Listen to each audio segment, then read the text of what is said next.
صدائے آسی، ایک گناہگار کی صدا قاضی الحاجات کی بارگاہ میں، آج کی رات لیلۃ القدر، اس کے حوالے سے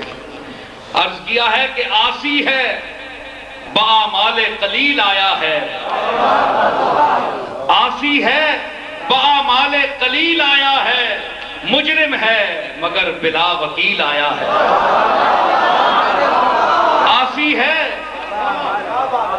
بآمال قلیل آیا ہے، مجرم ہے مگر بلا وکیل آیا ہے، مایوس نہ پھیر بخش دے جرم اس کے، در پر تیرے ایک عبد ذلیل آیا ہے، مایوس نہ پھیر بخش دے جرم اس کے، در پر تیرے ایک عبد ذلیل آیا ہے۔ جواب کیا آیا؟ آواز دیتی نا میں، صدائے آسی نا گناہگار نہیں صدا، کئی بندے ہونے نا بڑے آپ چنگا سمجھے، بڑے نمازاں پڑھنے آسی، نمازاں پڑھنے تو کوئی مہربانی کرنے والا دے، شکر کرو قبول کر کے رہنے، بہو نیک پڑھنے، کئی مرابہ پڑھنے متھے تے رگڑ رگڑ کے، لوگ تک انہوں بڑے نمازی، سمجھ آئی؟ جب عیسائی اے نہیں ہونی، سمجھ آئی؟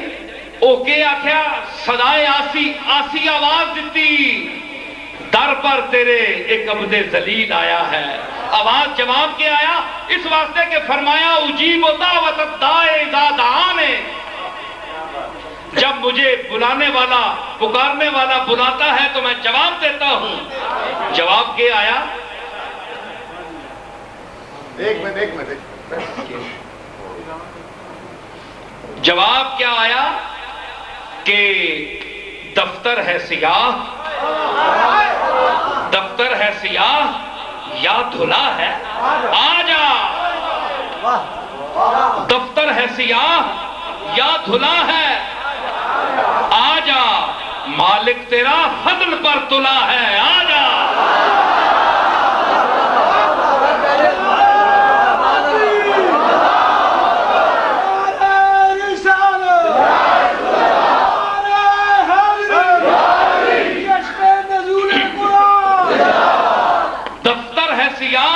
کیا جواب آیا؟ دفتر ہے سیاہ یا دھلا ہے، آ جا، مالک تیرا فضل پر تلا ہے، آ جا، مایوس نہ ہو کثرت اسیاں کے سبب، وہ جے گناہ کیتے نہیں نہ پاؤں تو مایوس نہ ہو، وہ میں کدو بخشی نہ، مایوس نہ ہو کثرت اسیاں کے سبب، دروازہ مغفرت کھلا ہے، آجا۔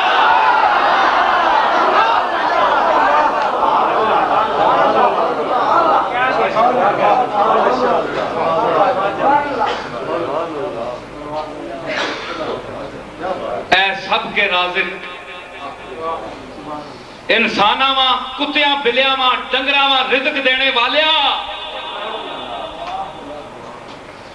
تیری چوکھٹ توں، تیرے دسترخوان نعمت سے صرف انسان ذلہ خار نہیں ہے بلکہ گشا ہو گدا۔ اگر آج آپ